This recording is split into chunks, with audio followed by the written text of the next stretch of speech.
All right, so the introduction to my first video on this channel is you getting directions, or hearing directions on where I'm going. So hey, this is Justin. I'm starting another channel here. I'm not exactly sure what this one's going to be about. So it's going to be about, right now it's going to be about other real estate kind of stuff that we do. And just wanted to, the best time that I have to actually do any of this stuff and shoot these videos is when I'm driving, because when I'm at home, I'm working and getting stuff done, or if I'm actually on a project or whatever, I'm talking to other people or stuff. So actually the best time, so a lot of these videos are going to be from me in my car, or my truck rather, if you want to get very specific. But that's kind of what I had planned for this, and I'm just going to kind of drive and talk and see what's up. So real estate, let's see what's going on in real estate right now. Well, interest rates are at an absolute sky high compared to what we've seen. Now, I know my parents and my grandparents have seen interest rates as high as like 12 and 15%. I think it got, you know, crazy there for a little bit. You're gonna know where I'm going. You know, people are freaking out because they did just pause interest rates for a minute, but they're gonna go back up. They're gonna continue to rise through 2023. And I think the prediction is they will keep rising through 2024. So if you're sitting on something tough right now, it's just only gonna get harder to sell it. So I would, if I were you, if you actually have some homes that you're trying to get rid of, now would be the time to do it. Now would be to go ahead and take the time to cut your losses. Now, going forward, when you're buying homes, you need to buy with more conservative values, meaning, you know, just because the house appraises for, you know, X number of dollars right now, that's based off of houses selling for lower interest rates. So, oh, okay, yeah, I will save 2 minutes. Thank you.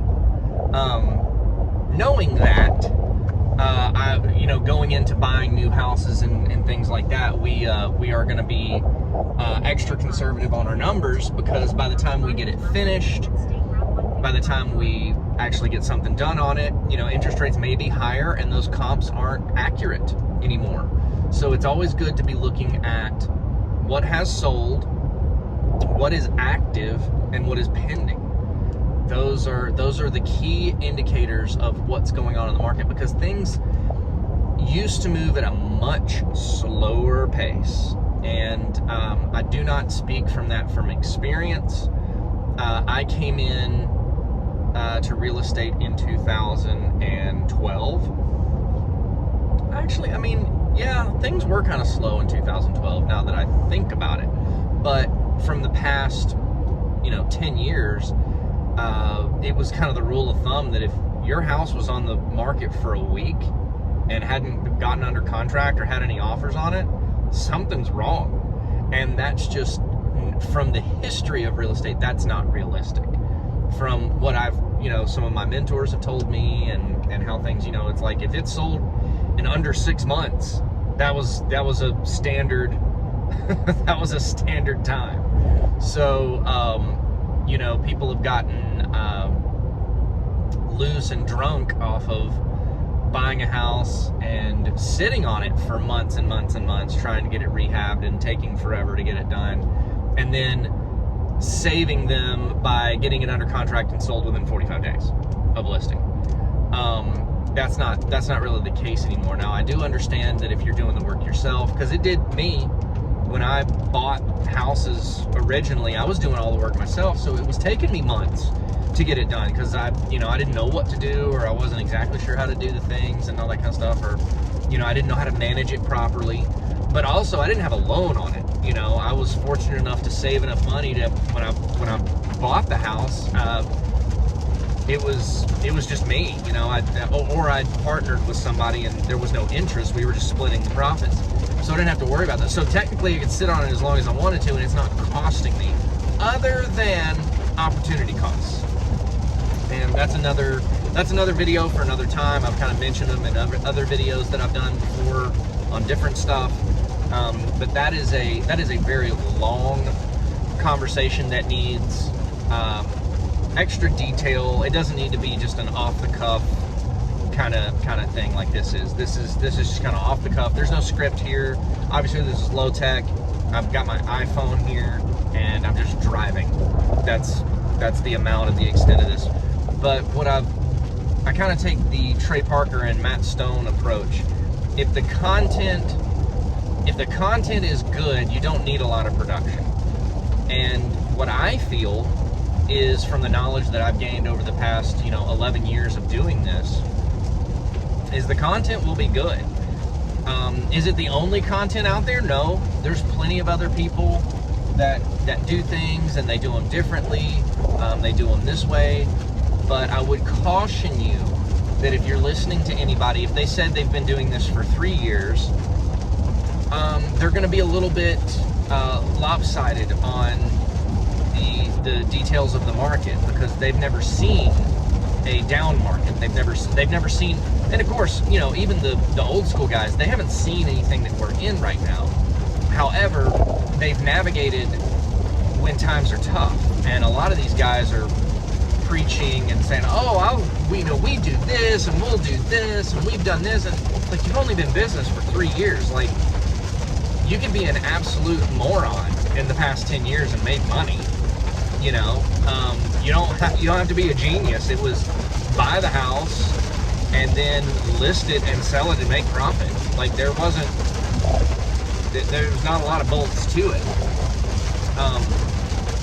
The reason that I feel that I'm qualified is because I was, coming into the out of the downturn in 2012, when people were still very hesitant about real estate. They were, 2000, we were still feeling the pain from 2008, and a lot of people got wiped out during that time. But I've made sure that when I'm buying things, I'm still buying with the fundamentals of what makes sense and how to do it. I can definitely say that I have lost money on a couple of deals, but it was absolutely minimal.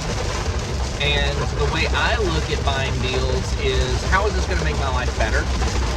Is this going to improve my life, or is it going to make things significantly harder? And 9 times out of 10, it makes an improvement.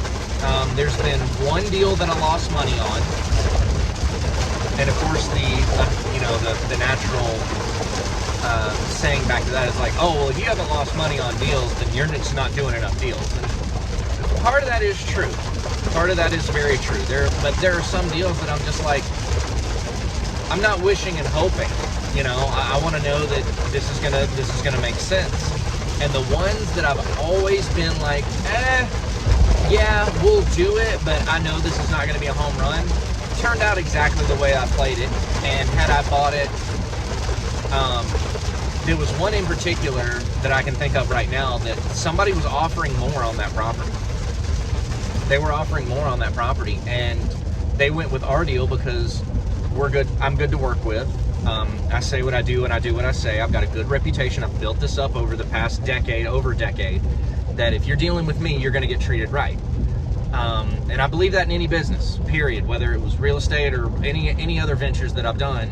I'm going to do good business. You're never going to have anything bad to say about me or me living up to what I said I would do. But these people were offering more, but they went with us because we're easier to deal with, and we are cash, and I make things happen. But had they paid for what had they paid that amount, I don't see how they would have made money, because I was cutting it close by the end of it. Interest rates had gone up. There were way more repairs than anticipated. So I don't see how they would have made money. And it's like my other mentor and friend had said, he goes, they probably wouldn't have. He goes, don't take on bad deals, take on good deals. And he goes, you've been in the business long enough to know what a bad deal looks like. And look, I don't know everything. I'm not going to sit here and tell you that I know everything. But what I do know, the things that I do know, I know them. I know them very well. And I've studied them, and I've tried to perfect them over time. I try to make things better over time, and just that's what it is.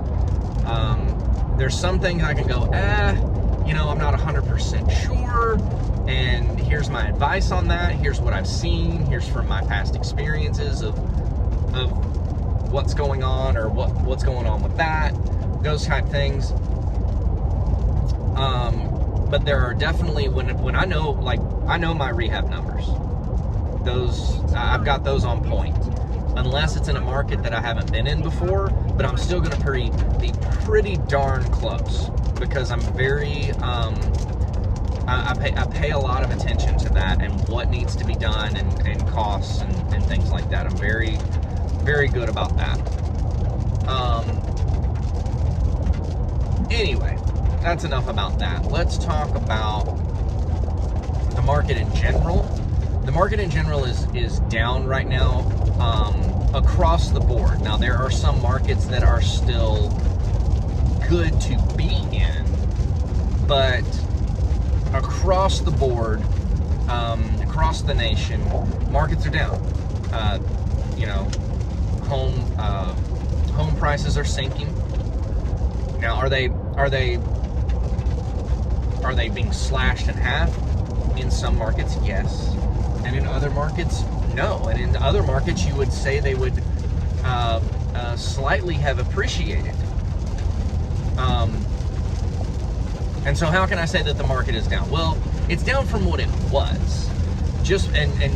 At one point, I think houses were considered appreciating at some ridiculous rate, like 8 or 9%, or even 12%, something like that. And now it's just like down to a normal, like 2 to 3%. So that's good, which is it's still good. But so how can you say it's a down market? Well, because it's not what it was doing. And I need 215 feet. Okay, I gotta pay attention where I'm going. I'm meeting a buddy and attorney of mine for lunch today. So, and he's picked a new place. That's the thing about me. Like, I hate picking lunch. Because I can eat just about anything. And when all these guys want to get together for lunch, I know sometimes they can be picky, and I'm like, look, we're meeting out where you want to meet. That's fine. I don't care. You're picking where to eat, because I personally don't care. I can eat it. I can eat at Waffle House. I can eat at Chop House. It doesn't matter. We can go to Wendy's. I don't really care. So, and then I've got a couple of friends that are very particular about what they put in their body. It's fine. So, anyway, the market is still decent in the markets that I'm in. I invest in Texas, I invest in Tennessee, I invest in South Carolina. I do investing. Those are my main markets. Excuse me. Still early. Didn't get enough sleep. But I do investing in Georgia, Florida, Alabama, but mainly the Southeast. I try not to. I did do some lending and purchasing in the northern states. I found out I did not like doing that. The regulations are different. The foreclosure laws are different. And there was one that was just an absolute nightmare. I wrote a loan for the guy, and we had to record all these extra documents that were just all over the place. And it was an extra like $700 that the buyer, my client, my borrower, was having to pay. I mean, I didn't have to pay them, but they were having, and I was like, this is ridiculous. It's an extra $700. I was like, what a money grab to take out a loan from a private lender. And I'm not even receiving that. It was just, we had to do this document and that document, and I was like, guys, this is dumb. This is just dumb. Like, here's money, buy the house, fix it, and sell it. all these other little regulations that they've thrown in the way, just, you know, somebody's just sticking their finger in the pie just because they can. And you don't see a lot of that in the southern states that I do invest in. I've never invested in California. Have no real urge to do that, especially because from what I've heard and seen, you know, prices are ridiculous, and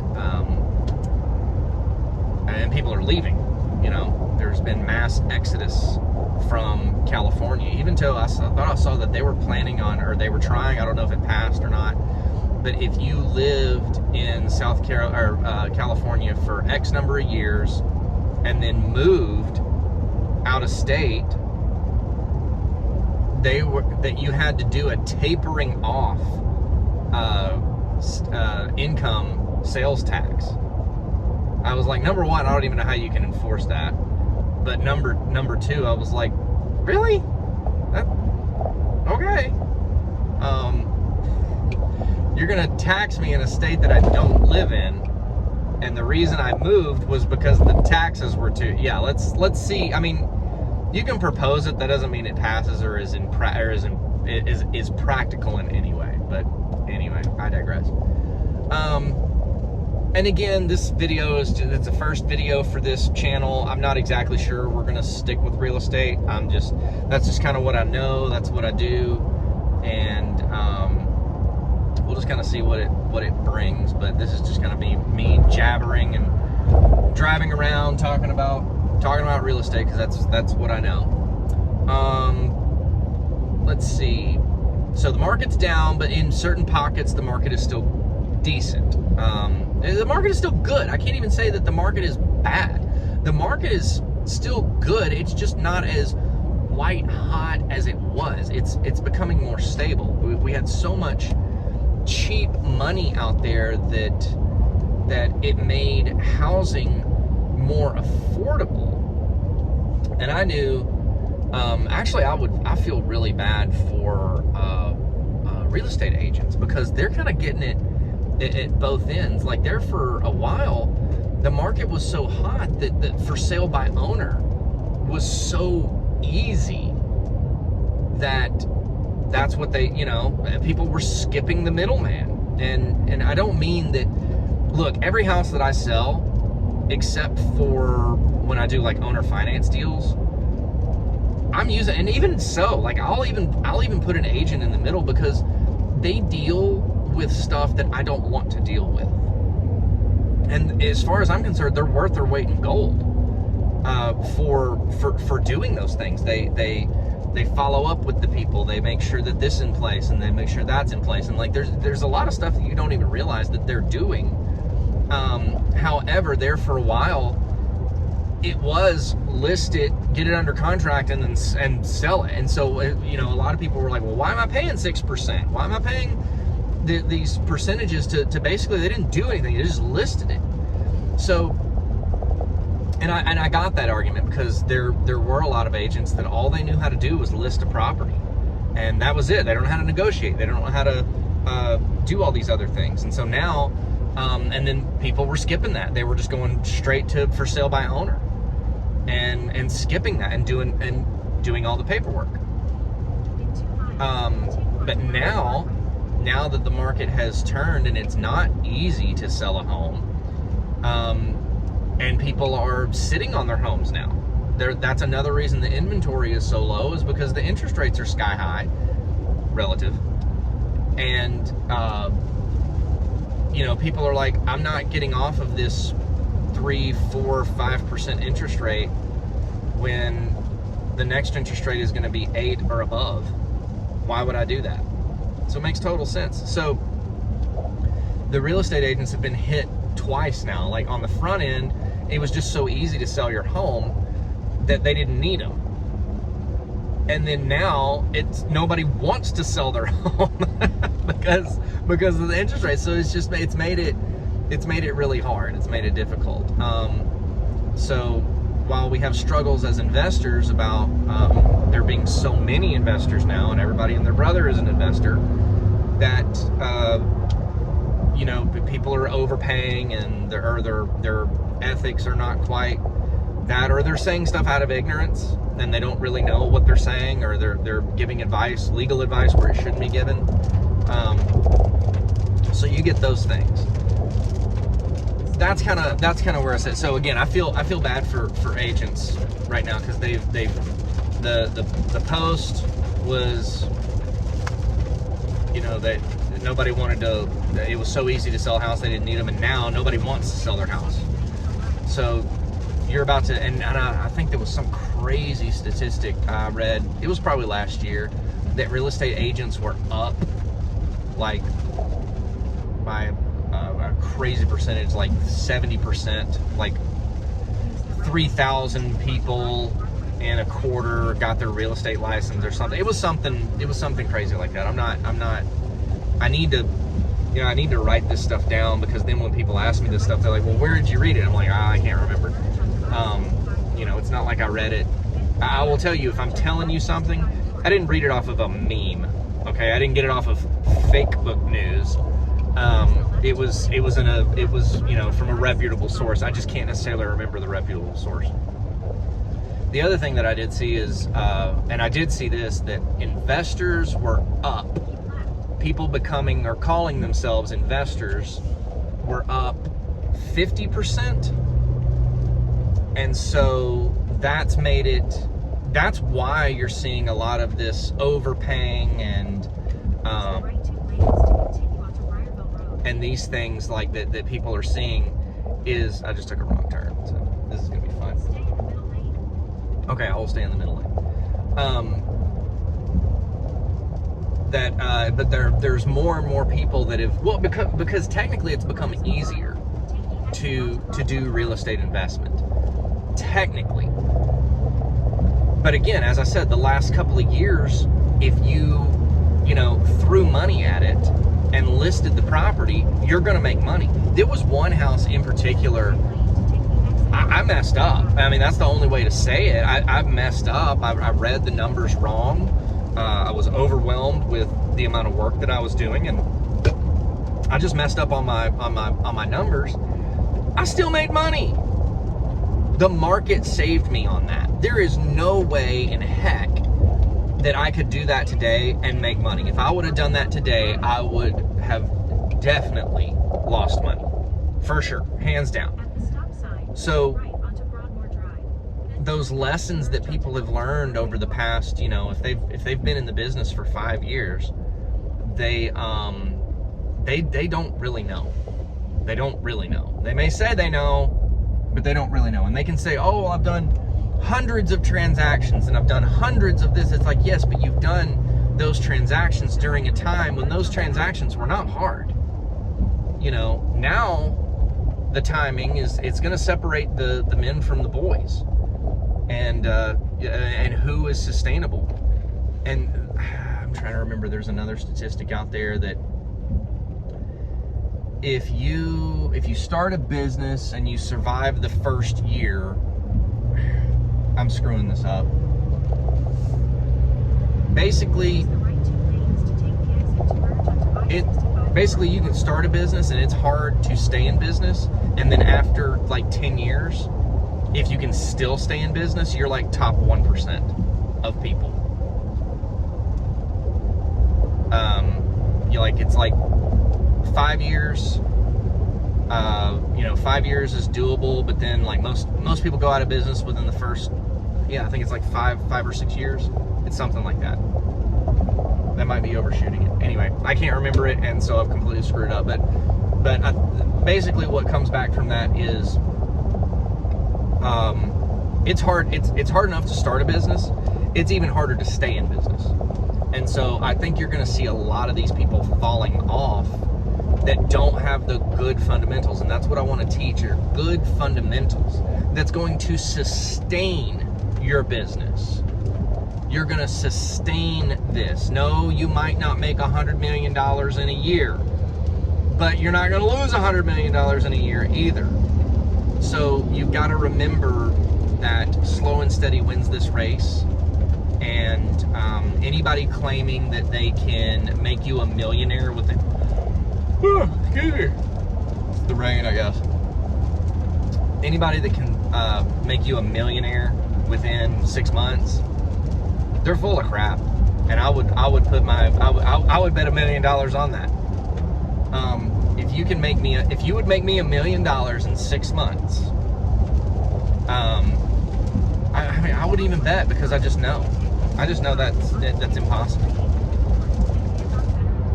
You'd probably lose my $1 million trying to make me $1 million. So, you know, and then somehow it would be my fault. You have to be careful of some of these wholesalers out there and these agencies that are claiming that they will do all this stuff for you. I mean, the agency I'm with now, and I'm not going to mention their name because I am with them currently, but we're going to wait to see how the contract ends. I'm not even sure I'm going to go to the full, and I even told them this, I'm not even sure I'm going to make it to the full length of the contract, because I'm spending more than I was previously and getting less results. So, and they've made all these claims that I'm gonna, you know, get all these leads, and they're gonna filter these for me, and they're gonna do all this for me, and they've done. I've gotten one under contract since I started with them.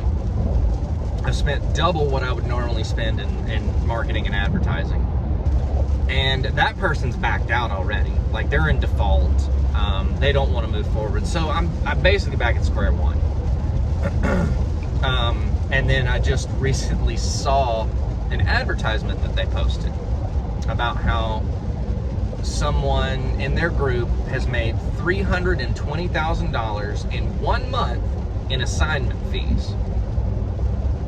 They need to edit their marketing a little bit better, because I actually looked at the numbers, and they are so skewed and so wrong that it makes me question their entire being. Now, I think I calculated it up, and it was something like 200,000. Okay, now, but that's $120,000 off. But they were counting assignment fees from stuff that didn't come from their marketing either. So I'm like, if they're missing this detail, what else are they missing in their business? They're claiming an additional $120,000 profits from their, you know, their business that they've helped these people do, that's not even there. Now, I'm not saying that $200,000 isn't a lot of money in a month. It is. I would love to make $200,000 in 1 month. I mean, every month. I have made $200,000 in a month, but I would like to move that every single month. But even that was not true, you know. So I was kind of like, eesh. They gave me the heebie-jeebies that they did that. And anyway, I've let them know that they're on notice, because I could have bought 3 deals with the money that I've given them, or at least put 3 deals under contract with the money that I've given them in assignment fees that would make sense, you know. So why am I paying you all this money for advertising to get to the source if you can't even get me to the source? I'd rather spend that $15,000 in assignment fees to somebody else that would get me a deal that's going to pay me $50,000, as opposed to giving you $14,000 and getting $0. So anyway, you got to be careful of those people that are making these claims. And I personally know a guy right now that's got an agency that he's making all these claims, and I'm like, dude, you're gonna get sued, because I tried your program and it ain't nowhere near there. I know people in your program that aren't nowhere near there. That's, you know, you gotta be careful. You gotta be careful with this stuff. And the other thing is these people might actually believe it. I'm not saying like you and I would, I'm saying the people that are putting this out there, they might actually believe it. They believe it, but they're not looking at the data correctly. They're not analyzing it properly. They're basing it off of a couple of days of data, and it's like, no, you gotta extrapolate that out, man. You gotta look at data over a year, you know, 6 months at least, because as we've seen in the market, data has changed rapidly. We don't even look at 6 months. Like, this is what kills me. When we're in a market, okay, that there are multiple houses that sell a month, okay? We're not in some rural, I'm in the Nashville market. We're not in some rural market that one house sells every 6 months or something like that. There are multiple houses per month that sell. Oh, hang on. Okay, so, dang it. We're gonna miss that. Oh well, people didn't go quick enough, so now I gotta sit at this red light. Anywho, yeah, so we just leaving the Madison house, and I'm heading back home and gonna get some paperwork done and look at some. I had another lady reach out to me about some funding she needs for this deal, and that's the other thing I do. I do a couple of different things in the business. So I do buy and fix and flip. I mean, I flip homes, but I actually flip the home. I don't flip paper. I flip the home. I buy the home, fix it, and then I'll sell it. And then I also do owner financing. So that means we will purchase the property, and then we will finance it to somebody that might not necessarily be able to get traditional financing, but they've got money. You know, they either have a really good job and a great down payment, but maybe they haven't been in that job long enough, or maybe their records don't show that they have, you know, made it, but they've got the income that makes it.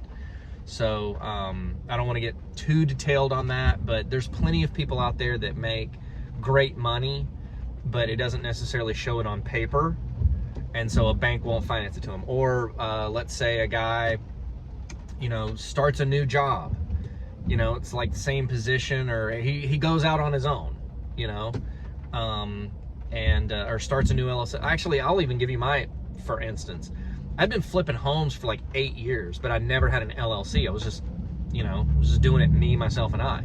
So you know, my accountants and everybody were like, hey, you know, you really need to do this out of an LLC. And I was like, okay, so I did that. Well, because I started an LLC 2 years ago, and I went to go buy our home, you know, I was going to take out a mortgage because I didn't want the money that I used to make money tied up in our home. I was taking out a mortgage. And luckily I had a good relationship with my banker, because they were giving me a hard time about getting a loan. And I was like, guys, look at the bank account. I could just buy the home. But I want to take out a loan so that, you know, and the home we were living in was already paid for. So anyway, so it's funny, I'm going to get off on another tangent. So it's funny the way the banking system works, and I'm not going to sit here and act like I'm a banker, because I'm not. There's a lot of things, a lot of rules, a lot of regulations I don't understand.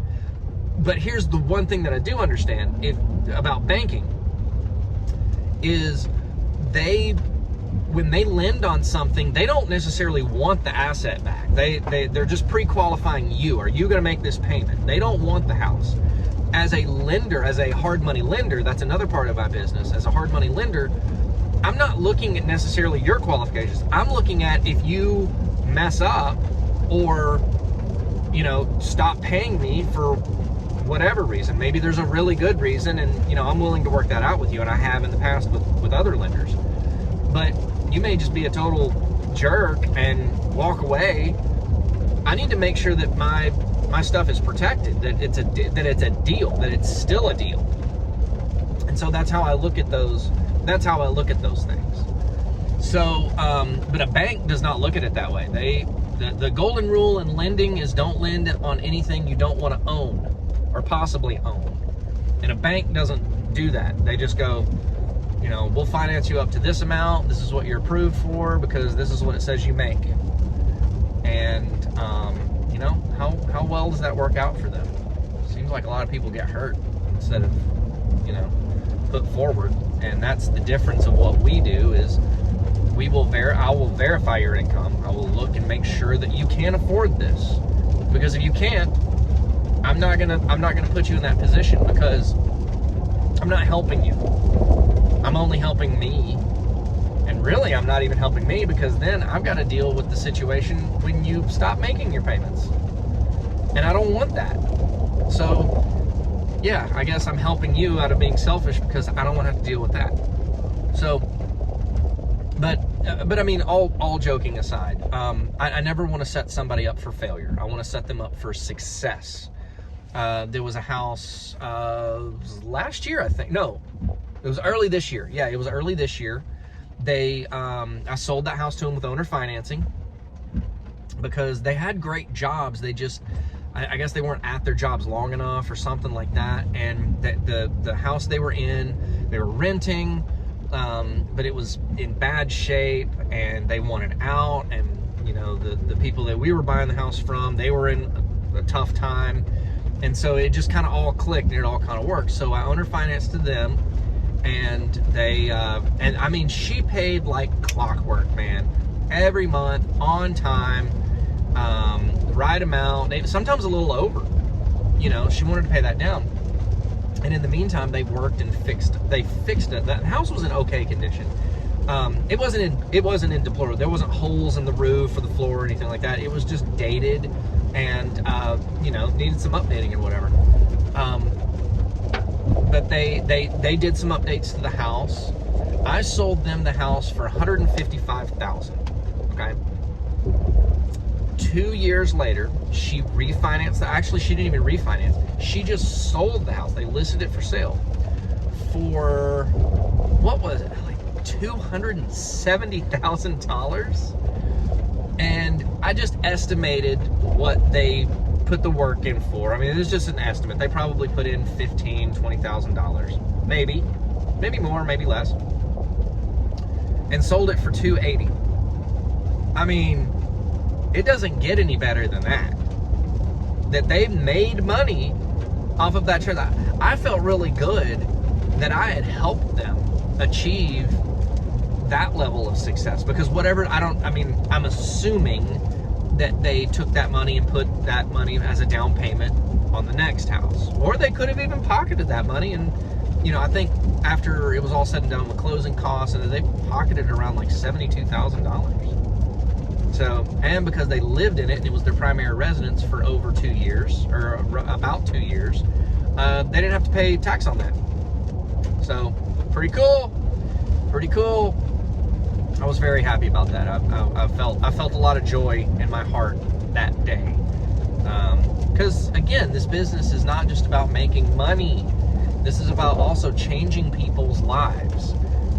When I buy houses, it's always there's a situation. It's never just oh, things are great and I want to sell my house. It's, you know, my health is failing. We've had a death in the family. We've had a divorce. We're facing foreclosure. It's always a situation, and I always take those situations to the utmost importance. Because even though those situations might be similar, those people's situations are always slightly different for whatever reason. And it feels good to me to get those people out of that situation, because I see a lot of, and I hate advertising on Facebook. I loathe it, absolutely hate it. Because you get all the internet trolls, and you get all the people out there that are saying, like, you know, we'll say, well, yeah, we'll pay for your house cash. And then you get these jerks on there that go, well, you'll only pay up to certain, you know, if we take your lowball offer and all this kinds of stuff. And it's like, look, I'm not out to cheat anybody. And if you're not in a situation that deems that, you know, you have to take a discount, then don't. Nobody's telling you to. However, I don't see you going out and buying these people's homes for what it would sell for fixed up. So you can't really tell me what to do when you yourself are not doing that either. And I'm not taking advantage of people. I remember specifically there were some people that they said, look, I don't care about the money, we just need this gone. The money is not the problem. It's the house is the problem. So, you know, tell us what you would pay for it. And then we came to an agreement. And that's the thing. We have to agree. I can't force you to sell your house for something that you didn't agree to.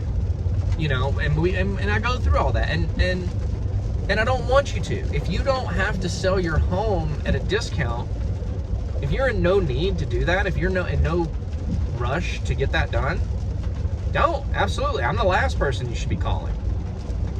And there's been several situations that I said, look,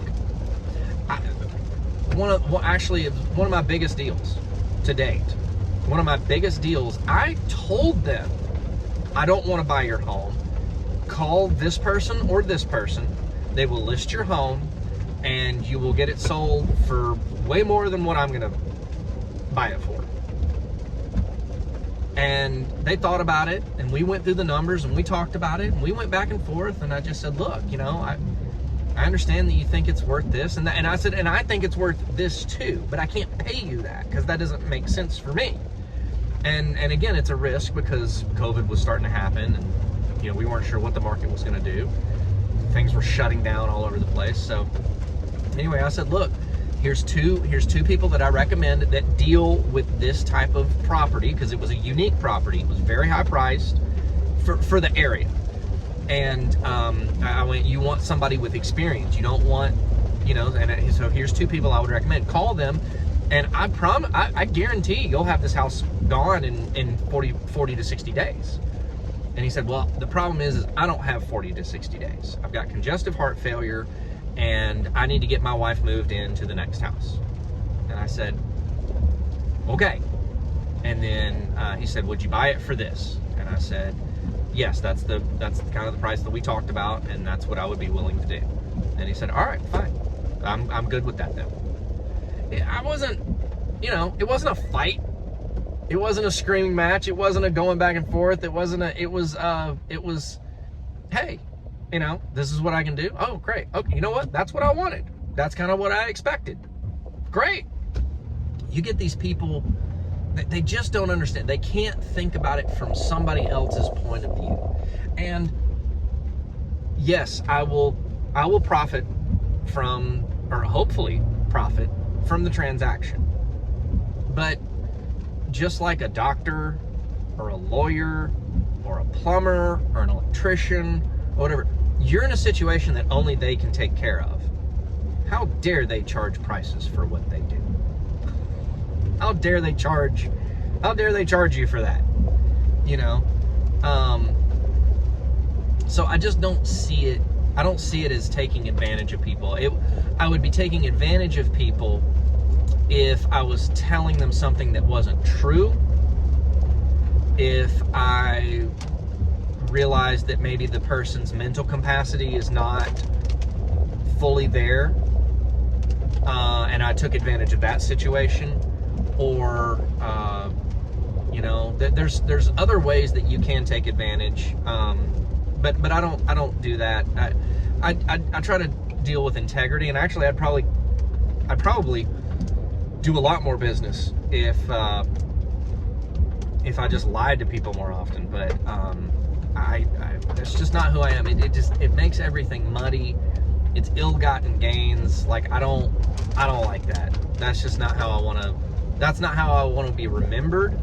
That's not how I want the transaction to go. I feel that a dishonest transaction up front just creates problems, and they do. I've had people work for me in the past that were not doing things 100% on board, and all it did was cause problems. It just caused issues, and I was like, I'm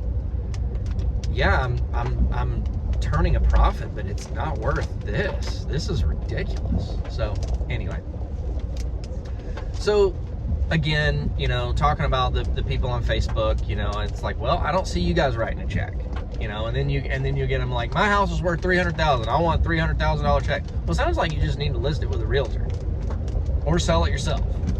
You know, I don't understand the mentality of, I don't know why it's okay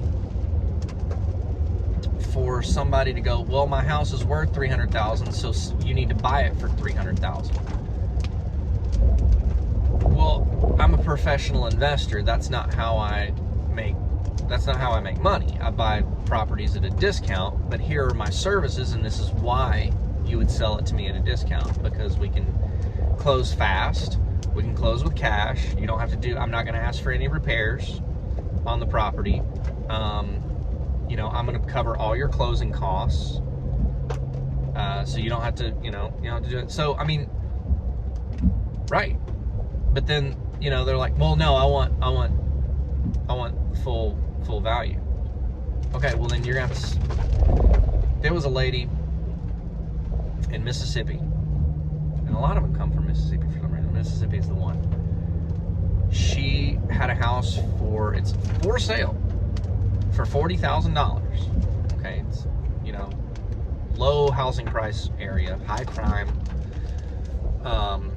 She wants to sell the house for $40,000. She has it listed with a realtor for $40,000, and could not wrap her mind around why I would not just pay her $40,000 for the house. And I tried to explain it to her several times. Like, I'm pretty good at breaking stuff down. And I said, look, how long has the property been listed with your realtor? Well, it's been about a month or two. And I'm saying month or two because I can't really remember, but it's been a while. It's not like it wasn't listed yesterday. It's been, you know, several weeks. And I said, has anybody come to see the property? She said, no, we haven't had one showing. I said, okay, is there anything wrong with the property?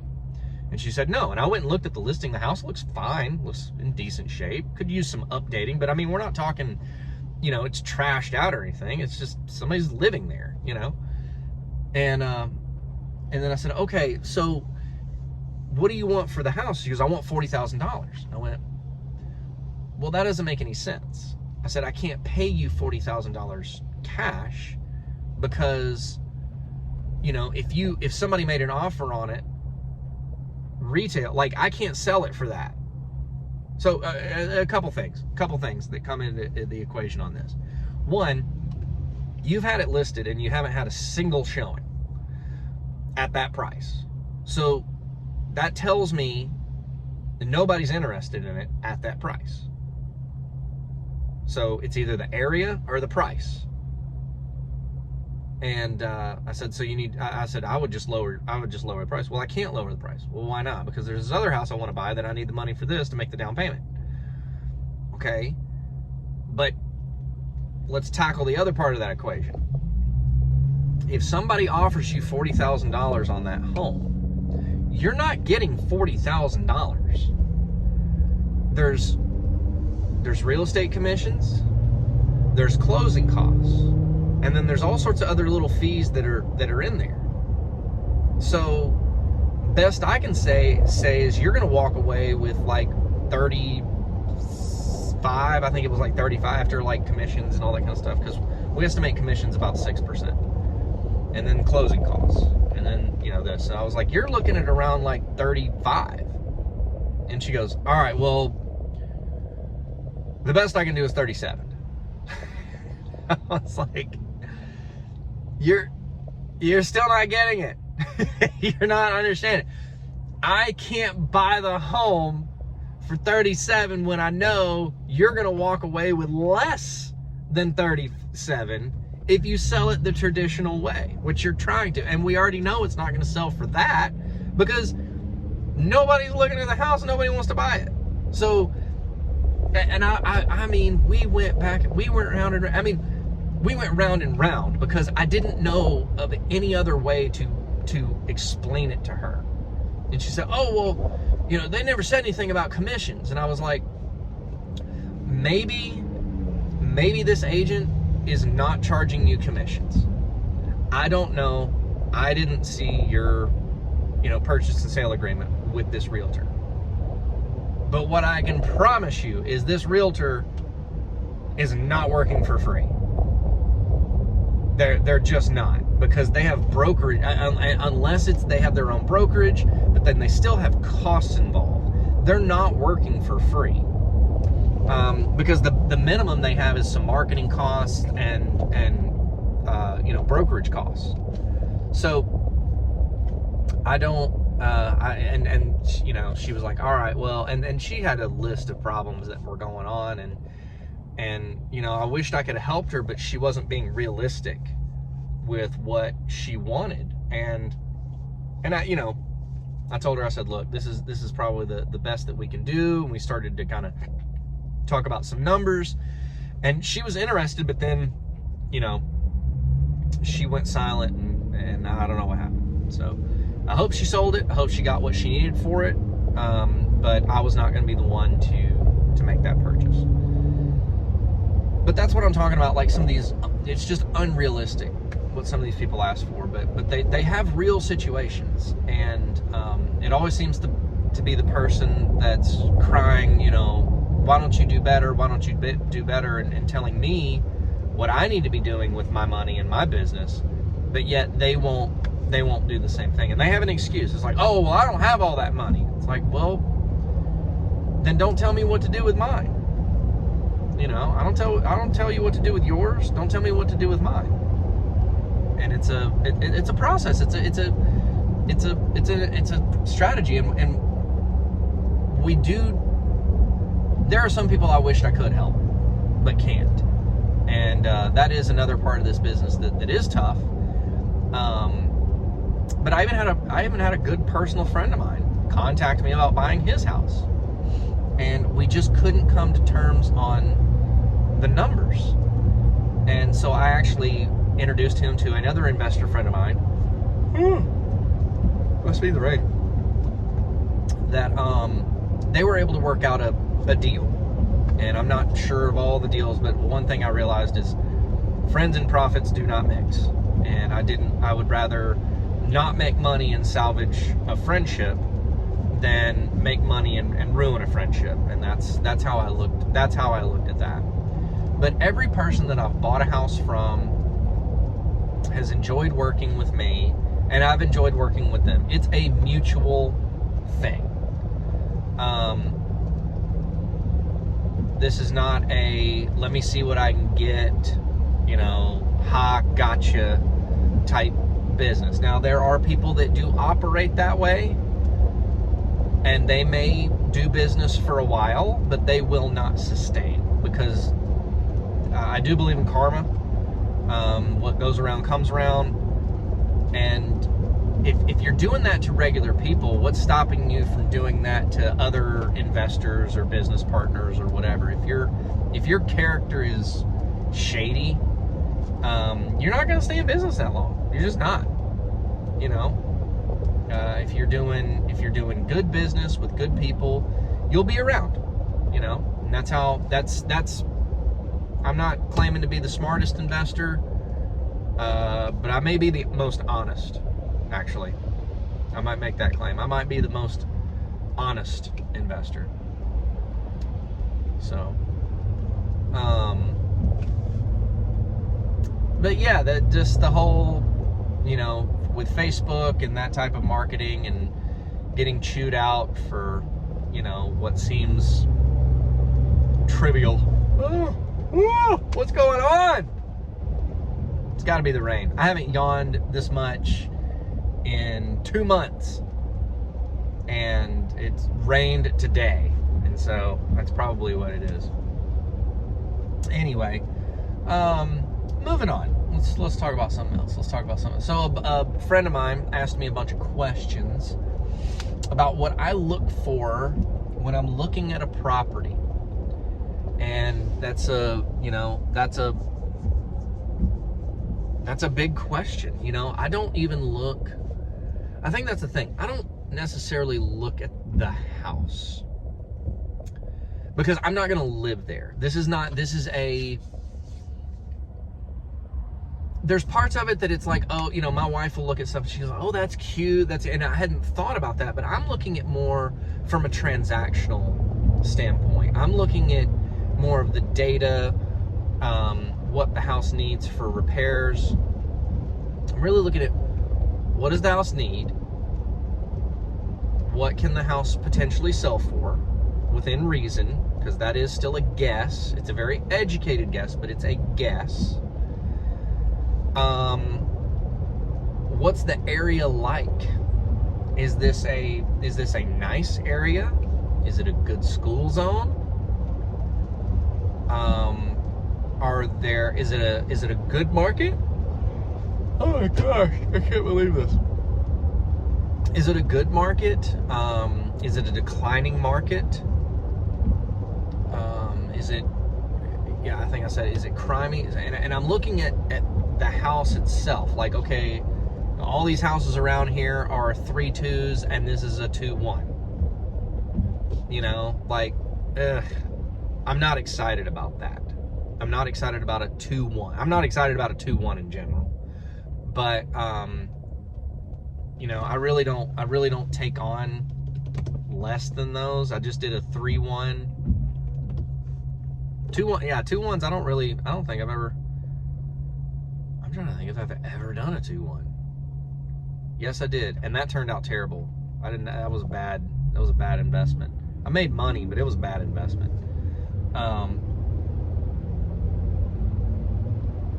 But yeah, I'm looking at beds, I'm looking at bathrooms, I'm looking at the area, I'm looking at what it needs. And I'm looking at days on market. What's the average days on market for the area? Are we 6 months? Oh my God. I have not yawned. Did I eat something or drink something that's like got yawn juice in it? Holy cow. I have not yawned this much in the past entire month. It's gotta be the rain. It's gotta be the rain that's doing it. Anyway, but yeah, just overall looking, I'm looking at days on market, comps, you know, are there sufficient comps, or are we really having to pull from way outside? What's the repairs? If we're looking at a $60,000, $70,000 job, it needs to be close. Like, it needs to be within a decent drivable radius. If it's a $70,000 job 8 hours away, I'm probably not doing that. More than likely not doing that. Unless it's all relative, right? If it's a $70,000 job and it's a 10,000 square foot home, well, that's just like paint and carpet, you know? But if it's a 1,400 square foot home and it's a $70,000 job, that's a gut, you know? Like, I'm not interested in doing that. So, not that we can't do gut jobs, and I have done gut jobs. It's just the further out the houses go, and the larger the job, the infinitely harder it gets. So, a gut job is hard enough 30 minutes down the road. So, you can imagine one 8 hours away is going to be an absolute nightmare. So, but other than that, I mean, kind of like what I'm looking for is, yeah, I'm looking at comps. I'm looking at, you know, if it's a good area or not, school zone, days on market, and the repair costs. Those are the things I'm looking at. And then I kind of put those in my slots and figure out, you know, where it all kind of lands and see if it's something that I want to take on. Because when you're starting out, you don't have a lot of options. You just kind of take them as they come. As you get further along in this business, you can become pickier, because it's like, no, you know, why would I put my money over here when I can put it over here? You know, why am I going to go 10 hours away when I can go 30 minutes away? You know, what's the point? It's like, well, you can make 80 over here, or you can make 20 over here. It's like, yeah, but am I going to suffer the entire time I'm going to make the 80? Or could I just do the 20 and just do that a couple more times? You know, those are the questions you have to ask when you're looking at this stuff. So it's not necessarily that I'm looking at the house, I'm looking at the investment parameters. What makes this a good investment? You know, and a lot of it comes down time and work. How much time is it going to take? How much work is it going to take? And if it's going to take a lot of time, it better be, you know, the profits better be great. If it's going to take a lot of work, you know, the profits, but if it's going to be quick and not a lot of work, I'm willing to take less, you know, because it's going to be quick and easy. So, I'm trying to think of some of the other questions. He's texted me and it's on my phone. I don't want to look at that. Oh, like, what are some of your biggest costs when looking at when looking at a house, you know, was it plumbing, electrical, HVAC? I would definitely say the biggest one that you want to make sure of is foundation. If the foundation is cracked, or you know, if there's a foundation issue, because that's going to run you the most in general. In general, that's going to run you the most if there is a significant foundation issue. Most of the time, they don't have sufficient water shedding, and that's where you're seeing these settlement cracks in the foundation. Other times, you know, maybe it's a floor joist that's rotted out or something like that, but you get these foundation companies that come out and they charge $30,000 to put up a couple 2x4s. You know, like, it doesn't make sense. So foundation is definitely the number one thing to go.